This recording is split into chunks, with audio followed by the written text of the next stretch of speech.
This meeting is being recorded.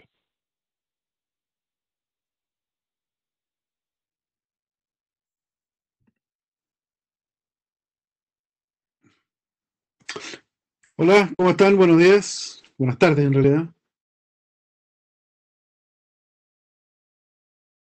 Voy a saludarlos una vez nomás y me desconecto por la transmisión. ¿Cómo estás, Nicolás? ¿Qué tal? Eh, bueno, vamos hola, Antonio. Ahora vamos a comenzar entonces la parte del curso de, de contenidos propiamente tal, temas constitucionales. eh, y vamos a partir entonces. Los temas que vamos a ver son el trabajo, es decir, el mercado del trabajo y sus instituciones. Eso nos va a tomar dos clases hoy y el miércoles. El lunes próximo va a venir entonces José Luis Ugarte a hablarnos de su visión del problema constitucional en los temas laborales. Y el miércoles 15 de abril entonces vamos a tener un debate. Y esta lógica es la que vamos a replicar en las siguientes sesiones. Entonces, se armó un grupo, como ustedes saben, que está en esta primera, en esta, en este, para este primer grupo, está Antonia, está Matías Navarro, está Maite, ¿y quién falta? Ah, y Ray. Entonces, eh, con ustedes vamos a partir esta dinámica que va a ser muy interesante y enriquecedora. Entonces, eh, lo que va a hacer ahora Manuel va a subir una pequeña pauta sobre qué es lo que se espera del trabajo de este grupo, de cada uno de estos grupos. Por supuesto, como estamos partiendo tarde, al primer grupo vamos a tener un poquito más engancha con las cosas que se piden ahí. Para los otros va a ser más estricto, pero eh, la idea del grupo, entonces, es que ayude al curso a, primero, identificar papers que tengan alguna relevancia para el tema que se está hablando. Entonces, por ejemplo, eh, para efectos del tema laboral, la idea es que ustedes, los grupos, busquen eh, papers que nos puedan ayudar a entender alguna dimensión del problema laboral. Y esto soy de la idea de dejarlo como bien abierto en términos de aspectos. Por ejemplo, alguien puede considerar, eh, o sea, yo voy a mostrar una serie de dimensiones del problema, por ejemplo, negociación colectiva, salario mínimo, por ejemplo, flexibilidad laboral, por ejemplo, qué sé yo, hay varias dimensiones, ¿no? Entonces, los miembros del grupo, cada uno de los miembros tiene que elegir uno o dos papers de la dimensión que le guste y hacer un pequeño resumen de ese paper en una página, ¿no? Eh, y con esa página, entonces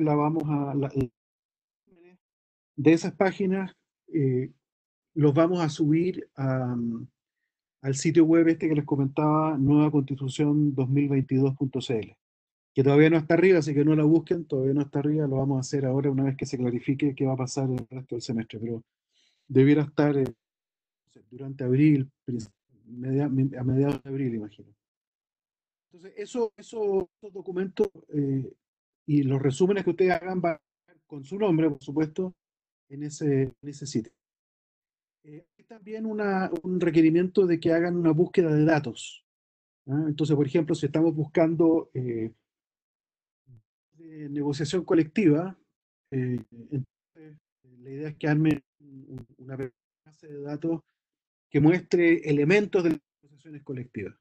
Ojalá también que permitan hacer algún análisis comparativo, por ejemplo, que comparen Chile con algunos países, y ahí hay fuentes de datos que pueden ir a la OIT, al Banco Mundial, la OCDE o alguna otra organización que recoja datos, por ejemplo, en esa dimensión.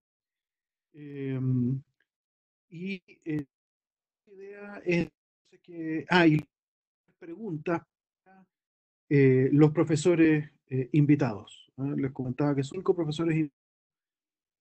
Entonces a ellos el grupo les prepare preguntas.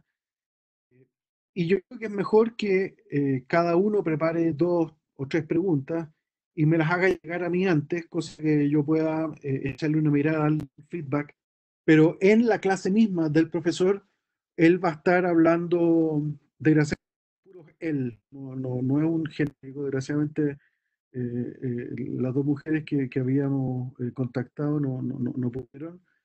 Entonces, desgraciadamente son genuinamente hombres. Pero bueno, a ellos van a estar, estar, eh, la idea es que entonces ustedes les hagan, les hagan preguntas al final. Entonces el profesor va a hablar más o menos 40 minutos, eso es lo que les he pedido, que preparen una discusión de más o menos 40 minutos, luego el resto de la clase son conversación con ustedes y la idea es que quien ha preparado preguntas las puedan hacer. ¿No? Esa es un poco la idea de las preguntas. Entonces, lo les voy a mostrar aquí. Conversamos otra vez. Entonces, esta es el curso. Entonces, hoy día vamos a ver trabajo y sus instituciones. Luego, también la próxima semana, perdón, este miércoles, luego Ugarte y trabajo. Luego, el 20, o sea, en 2 semanas más no hay clase. Y el 22 vamos a empezar con derechos sociales. Hay 2 clases. Luego, el 29 de abril, Fernando Atria para hablarnos de derechos sociales y, por lo tanto, responder a las preguntas que el grupo que se llama derechos sociales haga. Y para ese entonces vamos a tener los papers, documentos y los datos que ustedes han podido recolectar. Insisto, para el primer grupo, como lo hicimos mucho más tarde, les vamos a dar más plazo. Necesito solamente para el primer grupo es que preguntas que le vayan a José Luis me las hagan llegar el 13 para poder darle algún feedback. Pero ya cuando venga Fernando, va a ser ya nos acoplamos al ritmo que le estoy señalando. Y luego va a haber un debate, luego viene la semana de solemnes. Retomamos el 25 de mayo con libre iniciativa económica, 2 clases, y luego Fernando y nuevamente la misma lógica. Eh, Recibimos las preguntas, y se ven los datos, y se hace primero la presentación de él y luego el debate en el cual la idea es que ustedes sean, sobre todo el grupo que participó, sean protagonistas de ese debate. Luego vamos a discutir los temas de propiedad y eso vendrá el profesor Luis Cordero. La misma lógica. Finalmente, vamos a hablar de régimen político. Acá va a haber solo una clase del régimen político y luego viene Patricio Zapata y terminamos con un debate. Así que así es el curso en en estos minutos. ¿Alguien tiene alguna pregunta al respecto de esto? Yo tengo una pequeña consulta, profe, en relación a la sección de trabajo, que es la que me va a tocar a mí preparar junto con el grupo. Hay algunas lecturas requeridas en el programa. Esas quería consultarles si podían estar disponibles. Yo las busqué, no las pude encontrar y me parece que no están tampoco en la carpeta del curso. No, no, yo las busqué y no las encontré. Quizás busqué mal, pero para ver si es que podían estar disponibles esas. Pero el perfecto de esta, como tarde y esto es responsabilidad nuestra. Entonces, a ustedes a leer un paper la próxima semana, estupendo. Si no, les vamos a dar más plazo para que entreguen el paper y su pequeño resumen y los datos. Yo creo que desgraciadamente estamos mejor con eso. Entonces, para el primer vamos a hacer ese. Eh, lo que necesito, Ray, es que hagan, es que las preguntas las piensen. Para hacer preguntas, bueno, van a tener estas dos clases que los van a llevar de un forma de preguntas y hay material que está ahí, material que no encontraste. Son las lecturas que salían de Hirschman de 1970 y Ugarte 2015. Ese Ugarte, tengo acá, déjame ver si lo rayé mucho. Yo, desgraciadamente, cuando me gusta algo lo rayo y lo tengo súper cuidado. Déjame pedirle que me mande el. Se lo voy a mandar se lo voy a subir al grupo lo que me mande él. Lo voy a pedir que me mande el PDF de ese capítulo. Gracias, profe. Ahora, el Fishman si no, es raro que no esté en el, pero si no está en el Drive, está en la biblioteca. Ah, bueno, está no en la biblioteca. Seguro que está en PDF, ¿eh? A ver, si yo lo tuviera.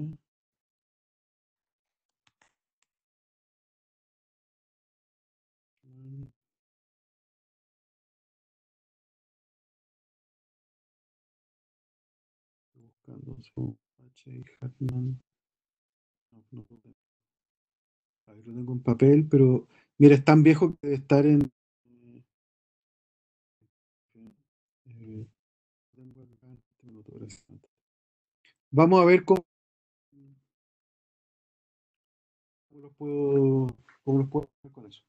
¿Eh? Eh, ya, ¿alguna otra pregunta sobre la mecánica de estos trabajos, no?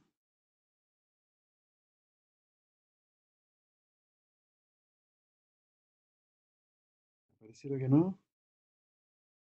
Duda, ¿qué tipo de análisis se espera con los datos o simplemente buscar datos y ver qué es lo que hay? No, fundamentalmente armar una base de datos, ¿no? Y lo que pasa es que, mira, por ejemplo, en los orales, lo que va a pasar es que hay algunas definiciones de laborales que que no son triviales. Por ejemplo, huelga, que cuenta como huelga. Entonces ustedes van a ver la base de datos de la OIT, por ejemplo, que es como una típica base a la cual uno iría para ver temas de huelga, que hay para cada país distintas formas de presentar lo que es una huelga. Entonces, por ejemplo, está la huelga chilena, que es huelga total, así, todo cerrado, pero hay países que consideran huelga como, por ejemplo, cuando, no sé, yo estuve en Cambridge ahora, por ejemplo, en febrero, y estaba en huelga y les hacían ellos la huelga, y la huelga la hacen primero para un día, a la semana siguiente, si es que no hay ningún avance, paran 2 días. Y así va gradualmente hasta que terminan a la semana cerrando. Hay una gradualidad, en Alemania también hay gradualidad. Entonces, vas a encontrar que las definiciones, por ejemplo, varían. Entonces, hay que buscar criterios satisfactorios. Ese criterio van a tener que ver ustedes y por supuesto lo vamos a conversar si es que les parece, pero van a tener que buscar un criterio que permita comparar peras con peras y manzanas con manzanas. Y en todos estos temas institucionales, desgraciadamente, la variedad es bastante. Entonces puedes encontrar bastantes definiciones diferentes de estos fenómenos. Distinto cuando uno habla, por ejemplo, el PIB.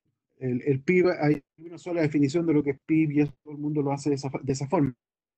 No hay para qué ir a la definición misma que se ocupa en todas partes, pero en definiciones de temas más institucionales, entonces ahí la cosa es más común, ¿no? Entonces, por el momento, sería simplemente que armen una buena base de datos. Por supuesto, perdón, esto es importante.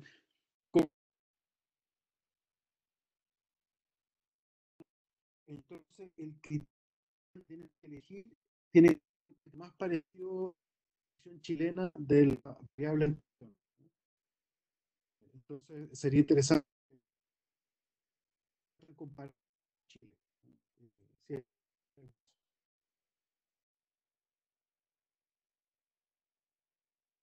y ver, identificar si hay algún patrón, siempre es útil identificar algún patrón en alguna dimensión.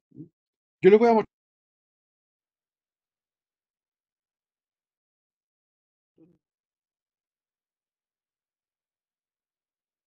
y lo mismo voy a hacer después con los otros, ¿no? Pero ustedes van a poder ir más allá.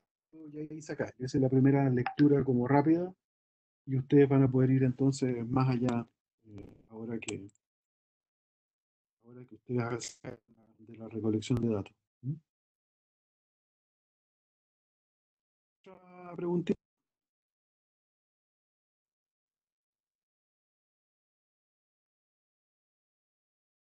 Ya. Si no, entonces vamos a empezar la exposición de los temas de trabajo. Espérense, creo que es esto. ¿Se podría repetir lo anterior? Que justo se le escuchó entrecortado. ¿Desde qué parte no se...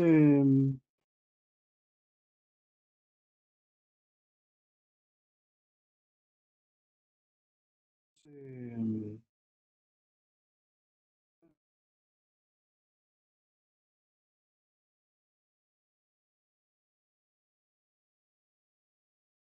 ¿Aló? Profesor justo dijo como, aquí voy a decir algo súper importante y se cortó todo. Ya, no, entonces, el punto es que en la parte de recolección de datos es que entran en conflicto ciertas definiciones, por ejemplo, qué es huelga, qué se entiende por negociación colectiva, o no sé, alguna variable que tenga varias definiciones. Los expertos siempre tienen varias definiciones, por ejemplo, medidas de desigualdad, ¿no? Alguien puede querer, yo les voy a mostrar acá una medidas de desigualdad, yo voy a mostrar solamente el coeficiente de Gini, pero ustedes entran a la página de la OCDE y hay como 20 variables de desigualdad, ¿no?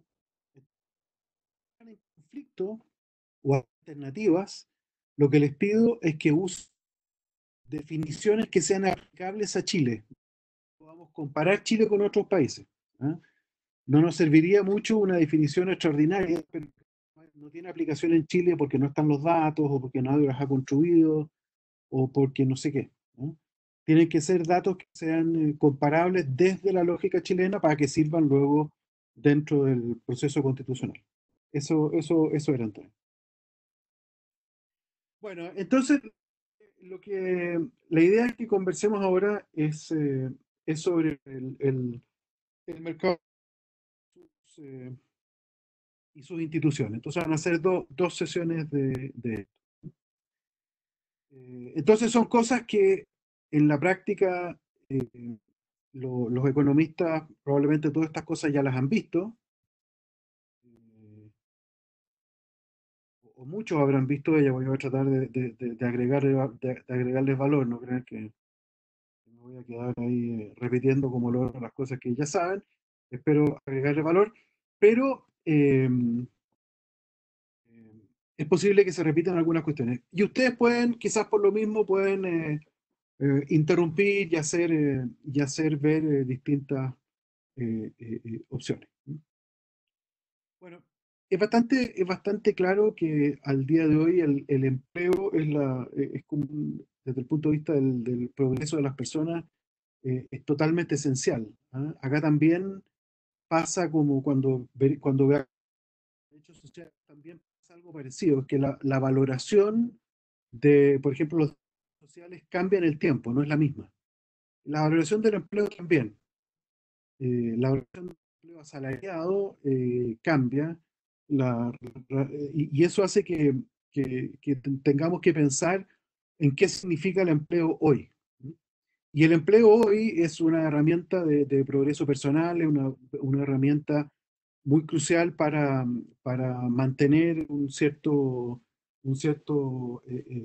estándar de vida, no solo personal, sino que también familiar.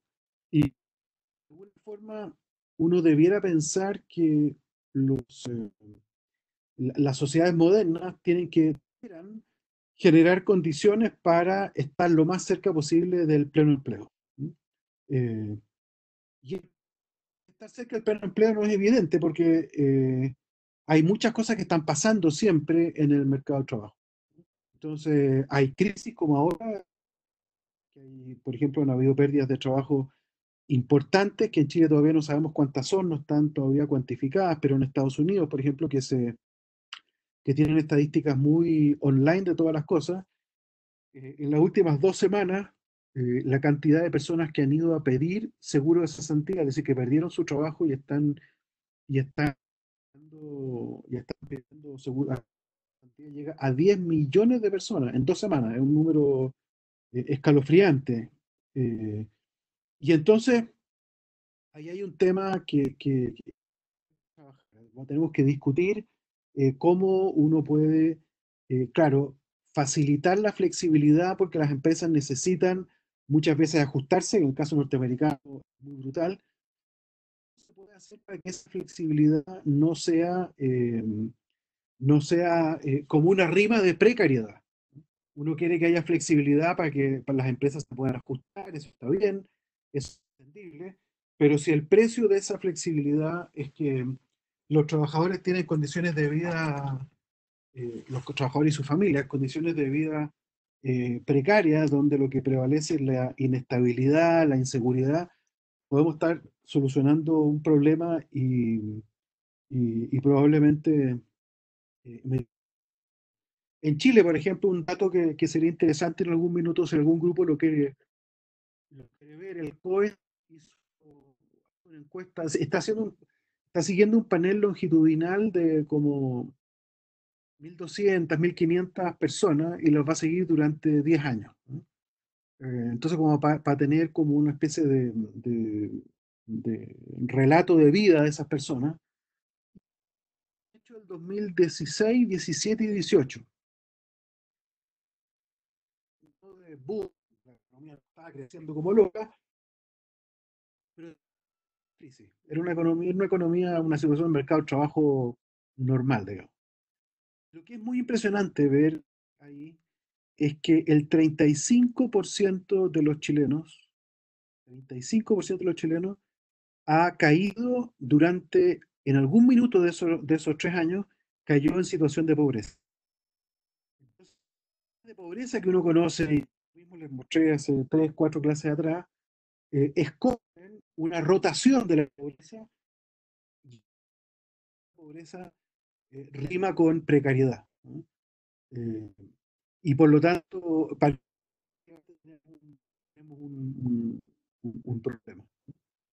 Entonces, la búsqueda del pleno empleo, la receta ortodoxa, liberal, que flexibilidad laboral tiene este costo que es mucha precariedad, mucha rotación. La lógica más neoliberal lo que complementa con un seguro de cesantía. Se entiende que es un programa y se complementa con un seguro de cesantía. Pero nuevamente, el costo del seguro de cesantía es el contrato laboral. Si no hay algo que se pierde con la destrucción de ese contrato laboral. Es decir, uno debiera pensarlo 2 veces antes de hacer un contrato. Y es donde, siguiendo la pregunta tuya respecto a Hirschman, ahí es donde está esta discusión respecto de si uno va a preferir un clearing del mercado, o sea, un ajuste del mercado del trabajo, en este caso, donde haya mucha destrucción de trabajo, que es lo que Hirschman denomina el exit, la salida, o va a preferir esquemas de ajuste del mercado del trabajo, donde hay más voice, más negociación entre contrapartes, entre el gobierno, empresarios y trabajadores, de manera de buscar algún ajuste que no niegue la destrucción de empleo, porque a veces la destrucción de empleo es inevitable, pero sí que permita formas de ajuste, como por ejemplo ajustes salariales, ajustes en horas de trabajo, etcétera, ¿no? Eh,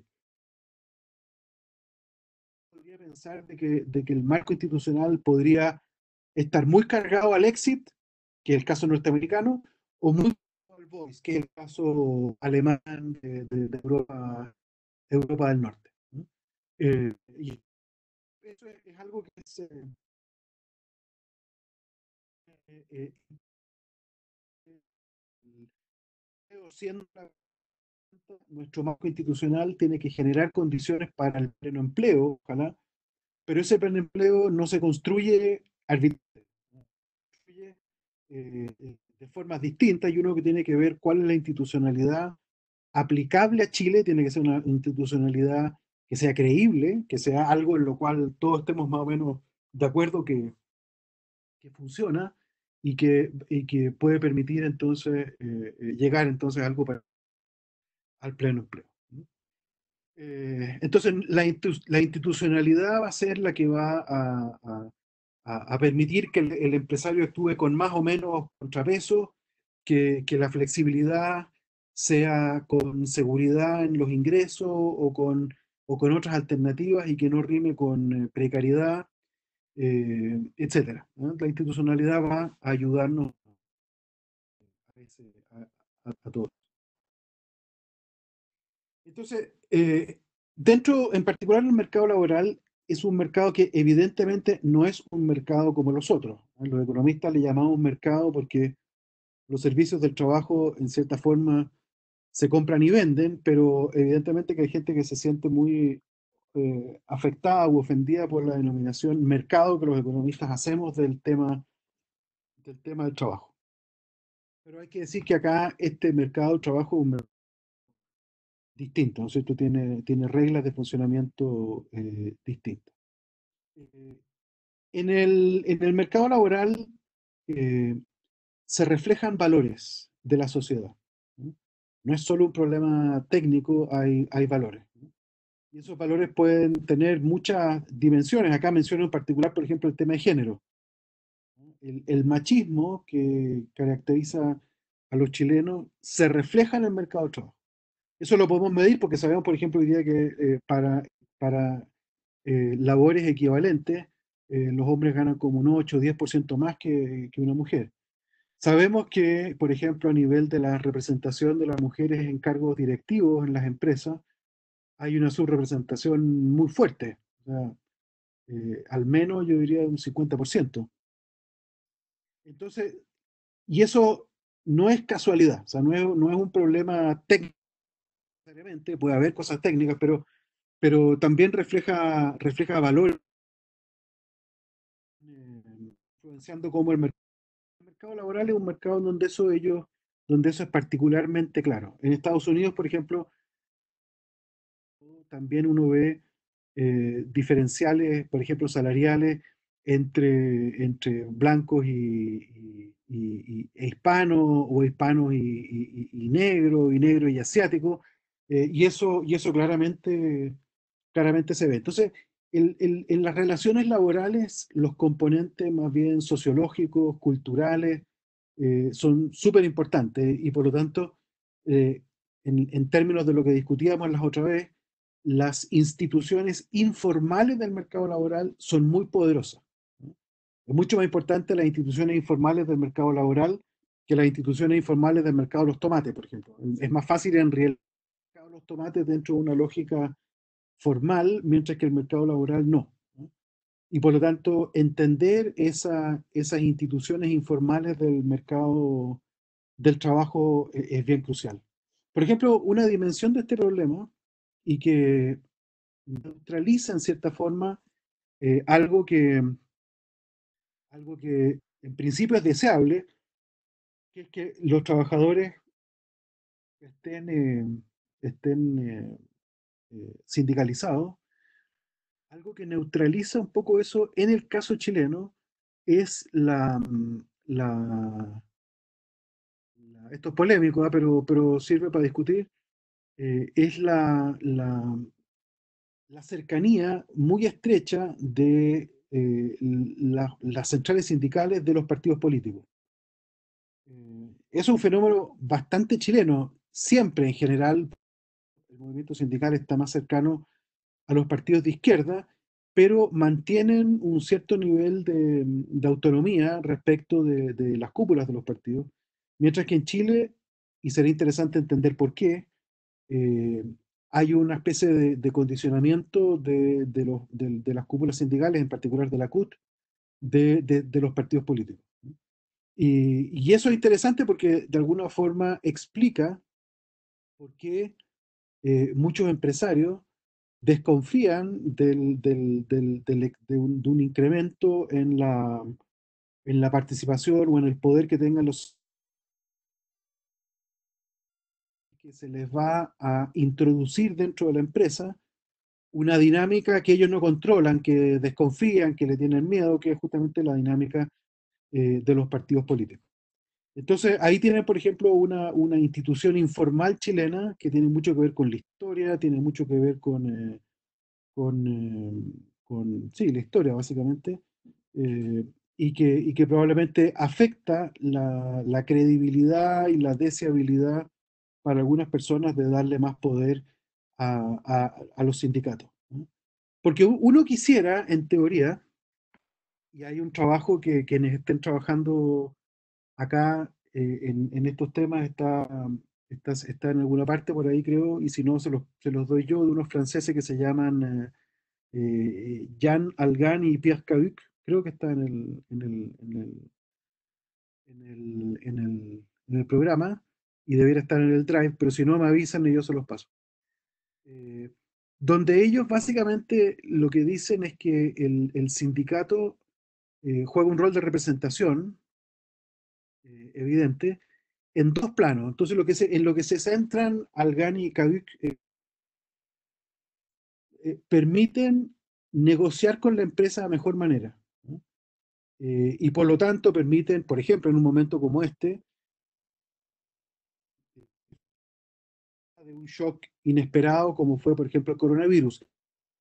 Lo que hizo el sindicato de la TAM, ¿no? El sindicato de la TAM negoció con la empresa una reducción de los salarios como del 50% para poder hacer frente a la caída en la demanda brutal de viajes nacionales e internacionales. Eso fue, entre comillas, factible de hacer en la TAM porque había un mundo laboral sindicalizado que permitió rápidamente acceder a esa solución.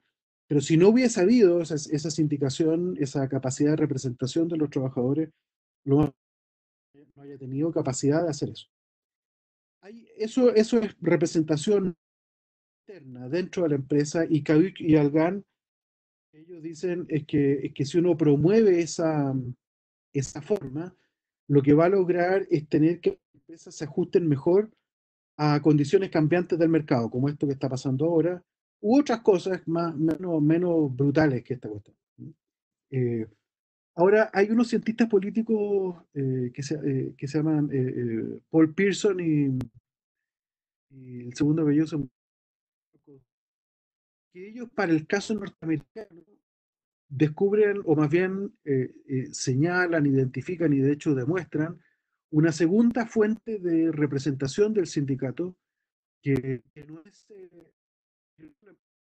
hacia afuera de la empresa, eh, la esfera.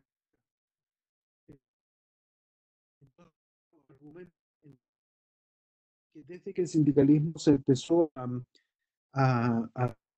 Estados Unidos, vamos a ver los números al final de esta clase, la voz con la cual el trabajador de clase media, por así decirlo, el trabajador de clase media, así su aspiración dado al arbitrio exclusivo de los partidos políticos. Disculpe, Y de alguna forma introduce una variante distinta, porque muchas cosas solo en la representación de los trabajadores. Entonces, Lo que Profe, dicen y el otro es que tienen este,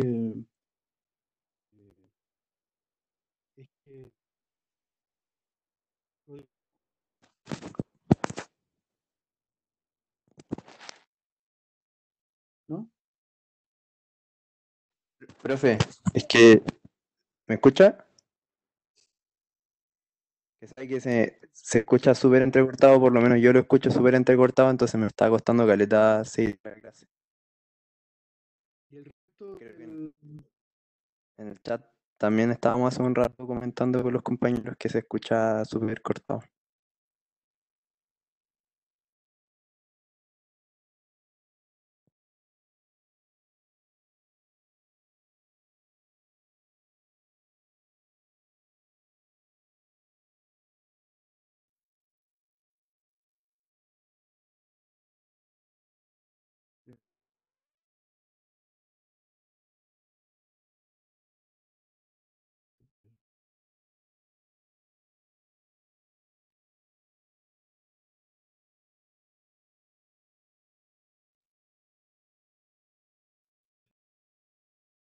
ya. Sucintamente lo que dije, porque de todas formas eh,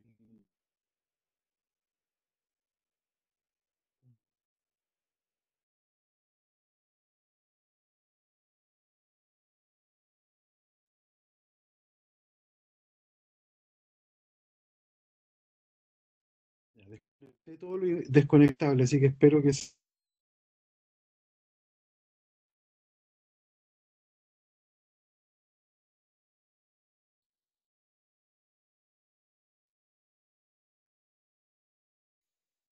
bien. ¿Cómo se oye ahí? ¿Lo digo tú mismo? ¿Me oyes bien? Sí, ahora lo escucho mejor. Gracias. Así que espero que ahora funcione. Entonces, lo que les estaba comentando, el mercado laboral no es un mercado como los otros, es un mercado donde se reflejan valores sociales y por lo tanto en el lenguaje de las clases anteriores se reflejan las instituciones informales, nuestra forma de entender, por ejemplo, eh, la, la relación entre hombre y mujer, entre, entre razas, la forma de entender, por ejemplo, los derechos que pueden tener minorías sexuales o minorías étnicas, etcétera. Todo eso encuentra en el mercado laboral ecos, ¿no? Y entonces ahí va a haber instituciones formales que son las leyes que van a ver cómo se comporta el mercado del trabajo, pero que va a estar con, con estas datos de la realidad, ¿no es cierto? Que son difíciles de cambiar eh, para la política pública, son materias políticas y culturales más de fondo. Eh, Conversamos algo de sindicalización y le estaba mostrando un ejemplo de dónde de dónde una institución informal afecta, por ejemplo, la valorización de la sindicalización. Entonces les comentaba que por razón el sindicalismo en Chile ha estado muy cercano a cúpulas partidistas, en particular del Partido Comunista, pero no siempre el Partido Comunista. En dictadura era más amplio, pero en épocas previas, ahora actualmente también bastante cercano al Partido Comunista. Entonces, muchas empresas lo que tienen y por lo tanto se fijan ahí hay una informal, el temor de que el fortalecimiento del sindicalismo lo que va a hacer es que va a introducir al interior de la empresa una lógica que no tiene que ver con la empresa, no tiene que ver con lo que Algan y Cahuc denominan la capacidad de representación de los trabajadores para efectos de, de atomizar en la empresa las decisiones que para la empresa son mejores, sino lo que piensa el empresariado chileno es que esto va a ser básicamente una forma por la cual se les va a meter la política dentro de la empresa. Y por lo tanto son muy renuentes a un fortalecimiento del sindicalismo, ¿no? Y entonces está lleno, esta pequeña observación muestra historia lleno de traumas del pasado, eh, que son difíciles de manejar desde la pública, pero que están ahí, ¿no? Entonces, en el mercado del trabajo, mucho más que en el mercado de los tomates, la historia importa, la cultura importa, la política importa. Y tenemos que, para hacer un buen marco institucional para el trabajo, reconocer que eso es así, ¿no? Y reconocer que esas historias existen, un poco a la Binmore. Tenemos que reconocer que el statu quo es el que es, y por lo tanto no podemos pedirle fácilmente a todo el que reniegue de esas cosas. Tenemos que generar una forma que permita que la institucionalidad evolucione. Eh, bueno, en materia laboral, entonces, hay estructuras organizativas que favorecen eh, el encuentro de intereses comunes, como es el proceso de negociación colectiva, que no lo tienen otros mercados, ¿no? O la posibilidad de que las partes vayan a huelga, ¿no? Hay definiciones que son específicas del mercado del trabajo y que requieren un tratamiento específico. Nos a centrar en la discusión que viene esta clase y la próxima, los puntos que están acá: sindicalización, negociación colectiva y huelga, eh, pero hay muchas otras eh, dimensiones que uno pudiera querer discutir y que ustedes en los grupos pueden armar. Por ejemplo, está toda esta idea de la flexibilidad laboral, ¿no es cierto? Eh, entonces uno puede querer armar una discusión sobre eso. Nórdicos no se habla de flexibilidad, sino que se llama de flexseguridad, ¿no? Es decir, cómo en los países nórdicos hay bastante flexibilidad laboral, pero no una flexibilidad a secas, donde el arbitrio del empleador decide la suerte del trabajador, sino con instancias de discusión, con instancias de convergencia de intereses previas, con un mecanismo de cobertura de ingresos que es más generoso que el chileno. Entonces, la discusión de flexibilidad laboral puede dar para mucho en varias materias. Está la discusión de salario mínimo, que también la podríamos tener, pero no la vamos a tener por el momento. En Chile, el salario mínimo es lo mismo que la negociación colectiva. O sea, la negociación colectiva es por empresa, el salario mínimo es nacional. El Chile está como en dos polos opuestos. Hay varios países que están en situación media, ¿no? Donde, por ejemplo, la negociación colectiva es por ramas. En el caso europeo, fundamentalmente por ramas de actividad. En Estados Unidos también, no es tanto por empresa, es por ramas. Eh, y el salario mínimo también obedece a una lógica distinta. Pueden ser, en el caso de Estados Unidos, por ejemplo, son salarios mínimos por estado. Hay otro en Alemania, salario mínimo por industria. Recién ahora, pero un año, en Alemania se instauró un salario mínimo nacional, ¿no? Pero antes era un salario mínimo por industria. Eh, y por lo tanto uno puede estructurar el salario mínimo también de manera distinta. Y otra dimensión que también es interesante, que en Chile es bien extrema, son los derechos laborales de los trabajadores del sector público. Eh, en el caso, en el caso del sector público, los trabajadores, en principio, y acá nuevamente hay una institución informal, los trabajadores no negocian colectivamente, ni tampoco tienen derecho a huelga. Y si ustedes ven, todos los años negocian colectivamente el reajuste y se van a huelga.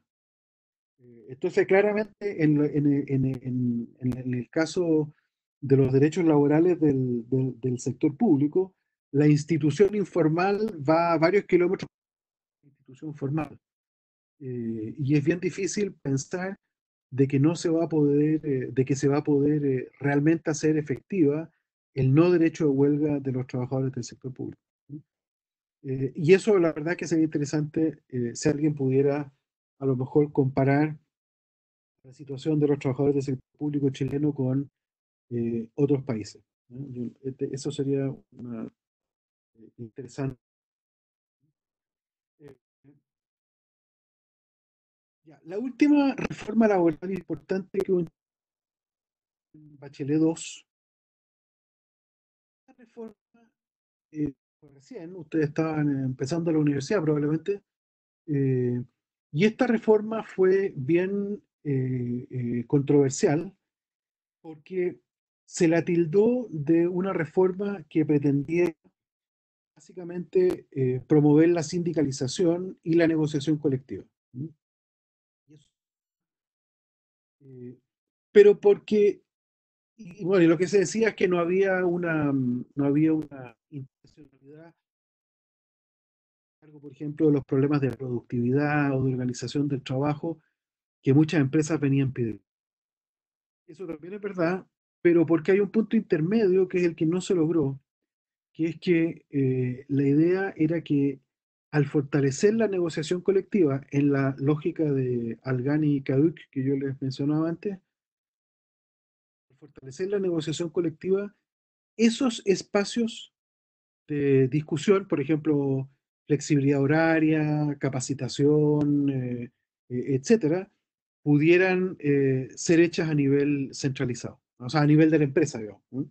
Entonces, sacarlo del ámbito de la discusión nacional para llevarlo al ámbito de la empresa, en la medida que los trabajadores tuvieran mejor capacidad de organización. ¿Mm? Entonces, esa fue la última reforma que intentó, que hizo Bachelet y que trató entonces de hacer esto. Trataba de hacer de alguna forma una especie como de reducir en cierta forma la intervención estatal para permitir que hubiera más creación de capital social al interior de las empresas a través del diálogo social. Eh, y esto fue, y va seguramente a comentar José Luis la próxima semana, esto fue detenido por el Tribunal Constitucional. El Tribunal Constitucional, una vez que fue aprobada la reforma laboral, el Tribunal Constitucional hizo una, una intervención en la cual consideró que ciertos párrafos bastante claves, el detalle nos lo da José Luis la próxima semana, o puede ser una pregunta, si es que él no lo hace espontáneamente, ustedes lo pueden hacer, eh, eh, lo pueden preguntar. El Tribunal Constitucional eliminó algunos párrafos eh, de esta ley, párrafos que eran considerados inconstitucionales, pero que en realidad eran como el meollo de la reforma, de lo que buscaba esa reforma. Entonces, ahí hay un caso de estudio que me parece que es importante entender qué pasó ahí. Hay una discusión que son las atribuciones las atribuciones del tribunal, y esa es una discusión, pero a mí me interesaría más tratar de entender eh, cuáles fueron los temores, porque acá siempre hay interpretación, cuáles fueron los temores que existían respecto de esta transferencia, si ustedes quieren, de facultades de negociación desde hacia la empresa. Eh, y es un temor que viene fundamentalmente de la derecha, no viene de la izquierda. Eh, y entonces entender bien eso creo que es bien importante para cualquier evolución futura de la institucionalidad en Chile. ¿Alguien tiene algún comentario, alguna cosa que quisiera decir? Porque lo que vamos a ver ahora son básicamente números para que estemos de acuerdo en qué estamos hablando.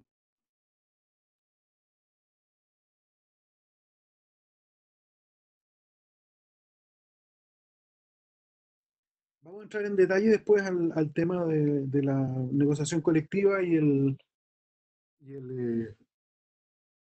la sindicalización. Entonces lo que vamos a ver ahora son números. Si no hay preguntas, entonces seguimos, ¿no?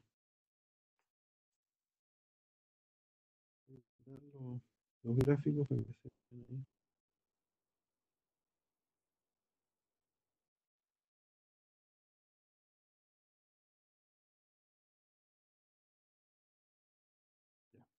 Eh,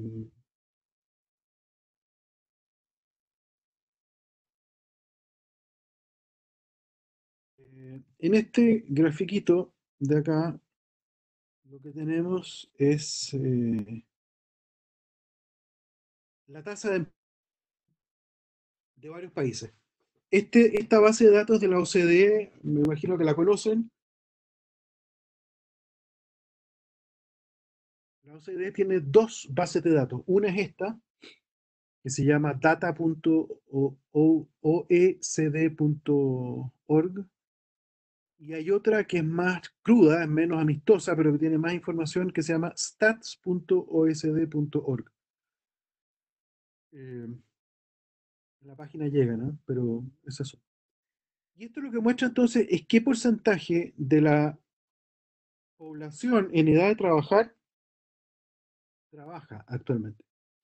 Y ustedes ven que las diferencias son bastante grandes, ¿no? No es que haya, no es que haya así, al cual todos los países más o menos converjan. Eh, y hay bastante movimiento. Ustedes ven acá, por ejemplo, Grecia, que tenía una tasa de participación laboral más alta, una tasa de empleo más alta que Chile el año 2005. Cómo eso cayó con la crisis y no se recuperó desde entonces. O sea, hubo un montón de gente que se retiró del empleo, que perdió el empleo y se quedó, no sé, en su casa o haciendo algo, y eso no se recuperó nunca. O sea, la crisis griega de hace casi 10 años tuvo en realidad un efecto importante sobre el empleo en Grecia.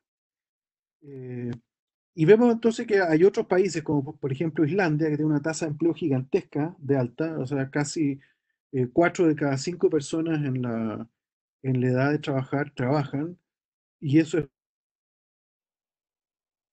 mucho más alto que Grecia o que Chile, por caso. La otra cosa que ustedes pueden ver acá, miren, fíjense también en Estados Unidos, que también tiene una cosa un poquitito como, como Grecia, que hay una caída, por ejemplo, respecto a Alemania, se cruzaron las dos líneas, ¿se fijan? Alemania estaba por arriba, por abajo de Estados Unidos el año 2005 y hoy día está significativamente por arriba de Estados Unidos. Se produjo ahí una en la composición del empleo gente en Estados Unidos que se salió del mercado de trabajo con la crisis. Eso es interesante, porque quiere decir que las crisis tienen efectos de bastante. Por ejemplo, si tomamos. ¿Se ve el cursor o no? Que conteste, porfa. ¿Se ve el cursor en el chat? Sí. Ya, ok. Entonces, este es el pic de la tasa de empleo de Estados Unidos que se alcanzó el 2006, debe ser, no lo logro ver bien acá, a ver, 2006, claro. El 2006, y eso no se ha recuperado prácticamente hasta el día de hoy, ¿no? Entonces, las crisis hay que tenerles cuidado porque dejan rastro, no son inocuos, ¿no? En Islandia también, ustedes ven que se recuperó un poquitito más, pero una caída importante. Esta negrita debe ser el promedio de la OCDE, y acá también se ve que respecto de este pic, que debe ser este de acá, o uno de estos dos, se demoraron por lo menos 5, 6 o 7 años en recuperar las tasas de empleo pre-crisis. Y no es absurdo pensar de que algo puede tener que ver eso por ejemplo, el incremento del populismo, ¿no? Si es que pasó de una tasa de empleo de, no sé, 72% a un mínimo que debe haber sido 66, 67, o sea, 5 puntos de diferencia de empleo. Esos 5 puntos, ¿quiénes son? ¿Dónde están? ¿Qué han hecho todo este tiempo?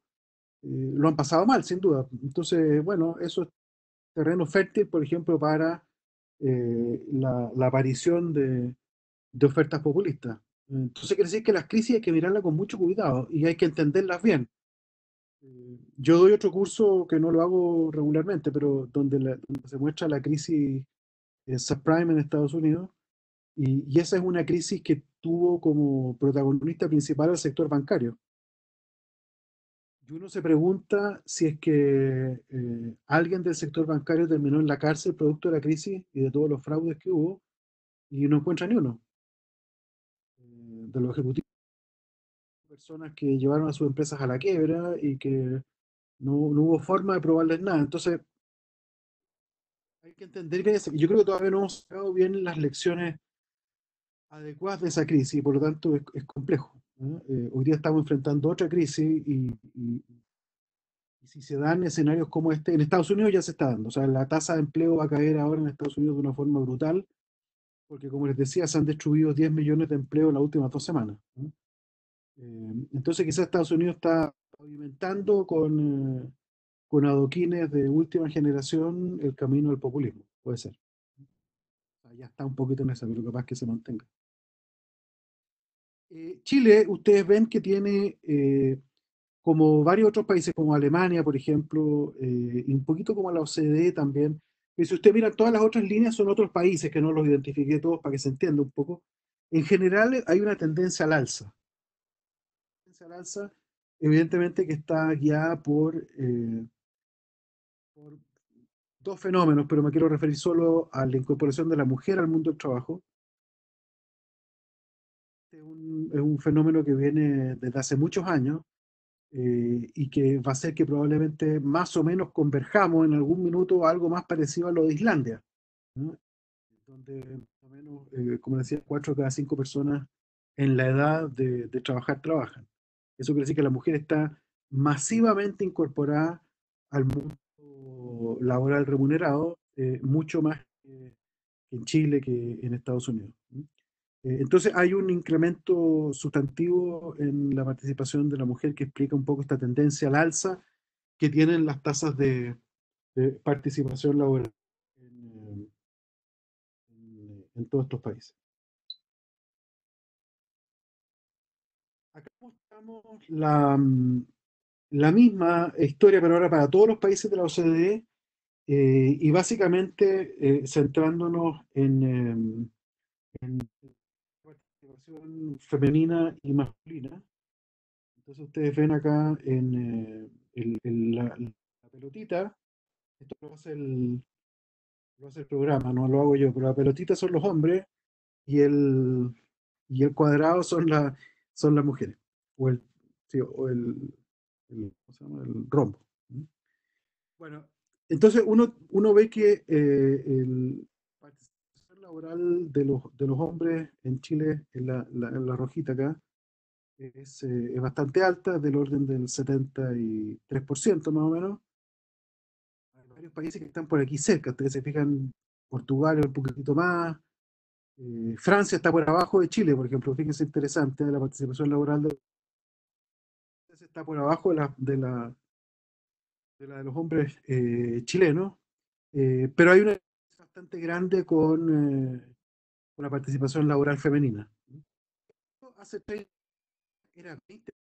Chile estaba por acá abajo hace 30 años atrás. O sea, la verdad es que ha habido una incorporación laboral de la mujer en Chile bien impresionante en los últimos años, pero como se puede ver en este gráfico de, de laboral, la, el- la mujer tiene todavía bastante por andar en el caso chileno. Y para mostrar, efectivamente, acá hay un tema cultural. Uno puede ver que el país donde la inserción laboral femenina es más baja es precisamente el país musulmán de la muestra, que es Turquía. Déjenme ver si no estoy es el único, sí, el único. ¿Ah? Entonces, el país donde efectivamente hay menor participación laboral femenina es el país donde efectivamente o provienen de una cultura donde objetivamente las mujeres tienen más dificultad para poder desarrollar su vida fuera del hogar, ¿no? Y eso que Turquía es de los más liberales, ¿no? Pero en el resto del mundo musulmán son diferencias de ese tipo, ¿no?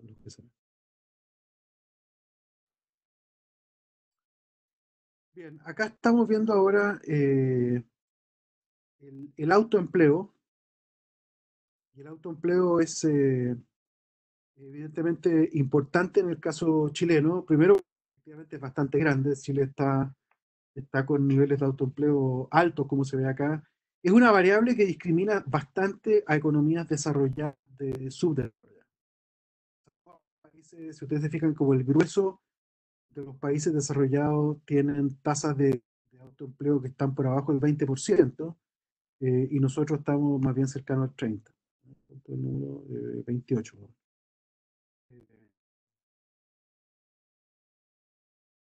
Ahí hay algo que probablemente efectivamente en los próximos años hay que hacer algo, porque el autoempleo tiene, tiene claro, la ventaja o sea, tiene directamente la desventaja que el autoempleo en general es difícil a esos trabajadores de incorporarlos al mundo de la seguridad social, y por lo tanto son muchos trabajadores que pueden tener, como lo voy a mostrar en un segundo más, pueden tener niveles de ingreso que pueden ser mayores que los de los trabajadores formales, pero que también viven en una precariedad más grande, y eso es un problema desde otro punto de vista, ¿no? Entonces, el empleo acá vemos que es un tema importante. Tenemos un cuarto, uno de cada cuatro trabajadores chilenos está básicamente en una condición de autoempleo, así que esta es una dimensión importante que hay que ver cómo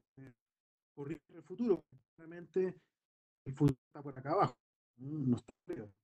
Sí, ese que está arriba, pero debe ser México, pero está en una situación donde tiene que buscar converger no hacia arriba. Si ustedes se fijan, este número viene subiendo, tenemos que ir para abajo, tenemos que de alguna forma reducir la cantidad de trabajadores autoempleados. Eh,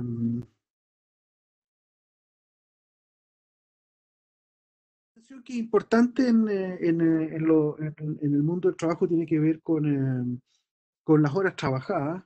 Y nuevamente, acá lo que vemos es que hay una paridad bastante grande entre lo que puede trabajar un trabajador alemán, que son los que menos trabajan. O sea, los franceses tienen fama que trabajan menos, pero la verdad es que los que menos trabajan son los alemanes. Francia es el segundo, eh, lo que hace todo el resto de los países, ¿no? Si ustedes se fijan, Estados Unidos está por arriba de la línea negra. La negra es la media de la OCDE. O sea, el norteamericano trabaja bastante comparado con países desarrollados. De manera que cuando uno compara la productividad por hora trabajada entre, por ejemplo, Estados Unidos y Francia o Alemania, eh, son comparables, ¿no? Si uno lo toma así simplemente como PIB partido por empleo, Estados Unidos sale mayor, pero cuando lo dividimos por la cantidad de horas trabajadas que hacen esos trabajadores, uno ve que en Estados Unidos la productividad por hora trabajada es más baja, o un poquito más baja que Estados Unidos, que Alemania y que Francia. Chile está por arriba. Ustedes se fijan, tiene una tendencia a la baja bastante, de hecho, los países donde más se ha reducido y más sistemáticamente se han reducido las horas trabajadas. Y esto es interesante porque pareciera que no está esa percepción. Se nos juzga por el programa que presentó el año pasado la Camila Vallejo a final del año. Quería reducir nuevamente la jornada laboral bastante, a 40 horas. Y eso está ocurriendo en un contexto, como les mencionaba acá, de que las horas laborales efectivas en Chile han bajado en forma sustantiva. Yo no tengo datos de cómo se compone esta reducción. No estoy seguro cuánto es, por ejemplo, que hay mucho trabajador informal que no sabemos cuántas horas trabajan. No sé cuánto de esto en realidad hay, qué sé yo, por ejemplo, la gente está ejerciendo más su derecho de vacaciones. O sea, la gente se saca la mugre trabajando en la semana, pero ejerce su derecho de vacaciones con mayor frecuencia que antes. Los datos de vacaciones muestran que la gente está tomando más vacaciones, ¿no? Y eso sistemáticamente, así que a lo mejor eso tiene que ver con esto de las vacaciones, no sé, puede ser, ¿eh? Pero para este mundo de las horas trabajadas, justamente para discutir cosas como ese proyecto de ley del año pasado puede ser interesante. De hecho, si me interesa esto, yo creo que sería útil ver lo que se escribió y los argumentos a propósito de ese proyecto de ley, ¿no? Porque fue justamente el proyecto de ley que trataba este tema. Aquí está la distribución, disculpen, ¿no? Pero esto es la distribución de ingreso por hora laboral. Lo que se ve es que los trabajadores de jornada parcial, o sea, jornada parcial, autoempleados, la distribución está ligeramente tirada un poquito más a la derecha, o sea, están ganando un poquitito más un trabajador con jornada parcial que uno con jornada completa. El salario mínimo, la forma habitual de comparar el salario mínimo no es tanto en términos absolutos, a pesar de que también se puede hacer, evidentemente, eh, sino que se lo compara como un porcentaje del salario medio de la economía, es decir, cuán restrictivo es el salario mínimo comparado con el salario medio o el salario mediano, que sería aún mejor. Eh, en países con distribución del ingreso muy mala como Chile, hay una diferencia muy sustancial entre el ingreso medio y el ingreso mediano. Esto quiere decir que acá Chile, por ejemplo, aparece con un con un nivel de ingreso mínimo eh, menos restrictivo que el francés, por ejemplo. Francia está acá, es el país que está acá a mano izquierda. Entonces, el salario mínimo francés es muy alto comparado con el medio. Como el medio y la mediana, en el caso francés, están más cerca porque la distribución del ingreso es mejor. Cuando uno traslada, cuando uno, ¿qué es lo que le debiera pasar al salario mínimo chileno comparado no con el salario medio, sino que con que el chileno va a subir bastante más? Porque el salario mediano es más bajo que el salario mínimo, que el salario medio. Entonces, esa lectura por el salario mínimo chileno es más efectivo de lo que uno quisiera. Entonces, la fijación del salario mínimo uno debiera discutir, cómo uno genera condiciones para que el salario mínimo no genere demasiado pegadita al salario mínimo. Uno no quisiera, uno quiere que... Vamos a ver ahora el salario mínimo de la economía, pero cuando es muy alto, genera problemas. A lo mejor en Chile es muy alto hoy día, de acuerdo a este gráfico que está acá. Les comentaba que en el caso del mercado de trabajo se ajusta vía laboral de contrato, en el caso chileno, en el caso americano. La lógica es que, o más bien, los proponentes de ese enfoque lo que quieren es que las empresas se ajusten rápidamente.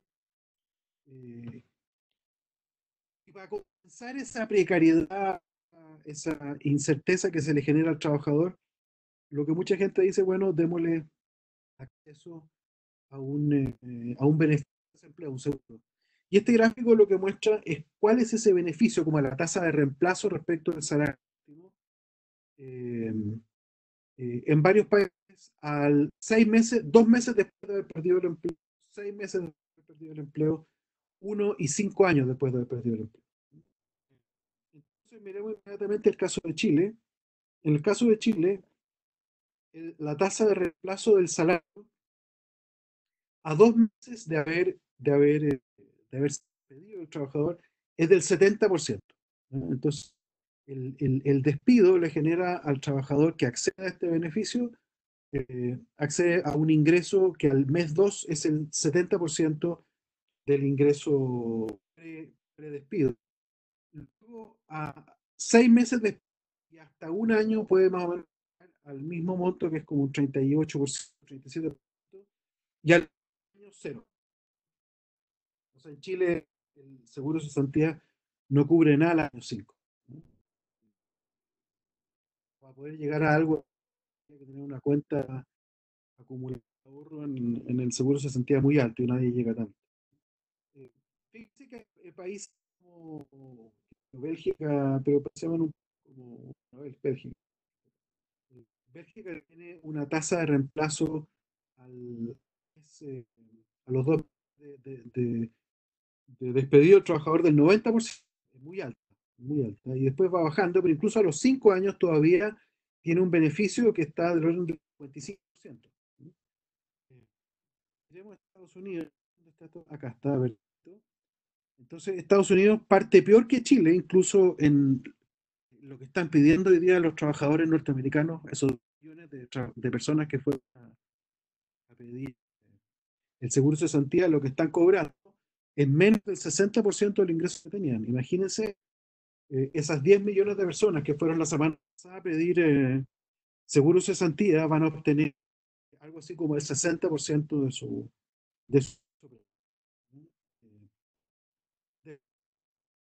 en esta información al menos, y después al año 5 es bastante menos lo que está del orden del 10%.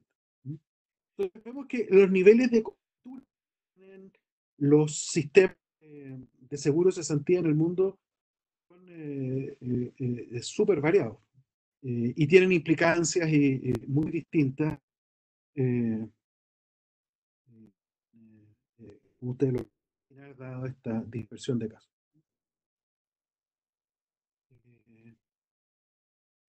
Una cosa que es rara en Chile es que los niveles de las tasas de desempleo, acá está la tasa de desempleo global de la economía, perdona, la tasa de desempleo separada por nivel educacional. Ven que las tasas de desempleo de trabajadores que han terminado la educación media solamente, que es la pelotita, o terciaria, las personas que han terminado la universidad, en Chile no difieren casi nada, mientras que en los países más desarrollados la diferencia es bastante. Por ejemplo, no vale y trabajador con educación terciaria de tasa de desempleo cercana al 2%, mientras que la tasa de los trabajadores que han terminado la educación media debe ser 8%, 9%, por ahí. Es bastante grande, ¿eh? En Chile están pegaditos. Esto a lo mejor tiene que ver con un problema del sistema educacional, porque eventualmente lo que está produciéndose en Chile, estoy pensando en países que tienen características similares, estoy pensando en Colombia, por ejemplo. ¿Dónde está México? Acá México acá también tiene. Fíjese que las tasas de empleo de los terciarios, o sea, de la gente que fue a la universidad, en México, en Colombia, es más alta de que fue su educación media, y en caso de Chile están pegaditos. Porque en estos tres países en particular, y honestamente no sé si será en Turquía, que también es una situación parecida, pero bueno, en estos tres países al menos, esta hipótesis se podría testear, se podría discutir. Un sistema de educación está produciendo demasiados trabajadores terciarios o de educación universitaria. Luego el sistema productivo no les puede dar trabajo. Salen desempleos relativamente altas para los trabajadores terciarios en estos acá, esto también son en general en el mundo occidental, ustedes se fijan, eso no se da. En Corea también se da, curiosamente, pero a niveles. El asunto es que ahí hay algo que también uno puede ver, la relación, el resultado del trabajo y su relación con, por ejemplo, el mundo educacional. Acá están las tasas de desempleo de jóvenes y en el caso de Chile tenemos tasa de desempleo de total jóvenes bastante alta, es de los países con alta tasa de desempleo, y donde las mujeres están un poco por arriba del hombre en materia de desempleo juvenil. también es un tema que hay que ver, porque tenemos una visión un poquito complacente de la tasa de desempleo en Chile. La tasa de desempleo es más alta de lo que debiera, dado nuestro nivel de... Ya, ahí nomás, para dar la palabra a ustedes, si tienen algún comentario que hacer o, o alguna...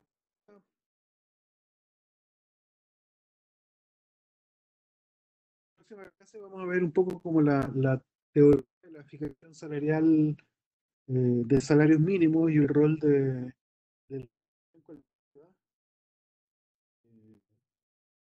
No sé si alguien quisiera tomar la palabra ahora.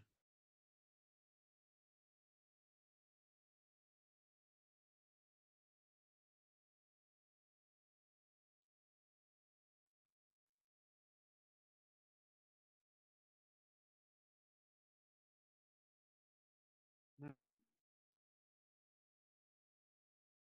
eh, me quedan 3 minutos. Voy a aprovechar de mostrar las otras las láminas. Eh, una cosa importante, el empleo del sector público. Les decía, Chile tiene una característica particular del sector público, eh, pero curioso, el sector público no es tan grande, ¿eh? El empleo del sector público en Chile es el 10% de la fuerza de trabajo del empleo total, mientras que países como, por ejemplo, Suecia o Finlandia están un cuarto, uno de los 4 trabajadores está en el sector público, ¿no? Entonces, interesante decir que no hay una relación sistemática, al menos, entre inversión, por ejemplo, o industrialización y empleo del sector público. Finlandia y Suecia, por ejemplo, un país extraordinariamente avanzado, extraordinariamente industrial, y que sin embargo tiene el 29% de su empleo lo provee el sector público, ¿no? Eso también es una discusión que uno tiene, o son datos que uno tiene que tener en mente. Bien, entonces vamos a... Es el único dato que me faltaba ya. Entonces voy a volver sobre en la clase del miércoles, y básicamente lo que vamos a ver es el tema del sindicalismo, la negociación colectiva, y vamos a mostrar la lógica económica detrás de estos instrumentos. Antonio, parece que tú quieres decir algo, ¿no? Parece que tenías la...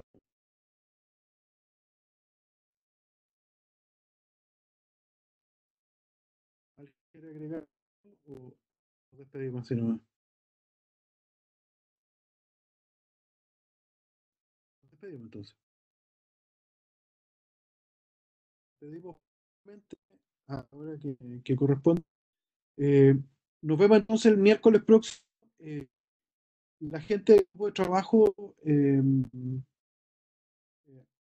si tienen cualquier duda, comuníquense con Manuel o conmigo para que salga bien. Y como les digo, a ustedes les hacemos el waiver de que nos den las preguntas, eh, no de aquí al miércoles, pueden ser durante el fin de semana, para que las podamos pimponear, para que cuando venga José Luis podamos hacerle buenas preguntas.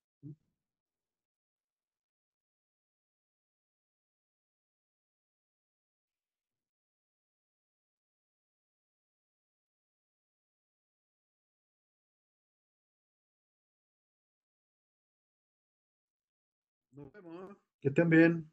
Chao.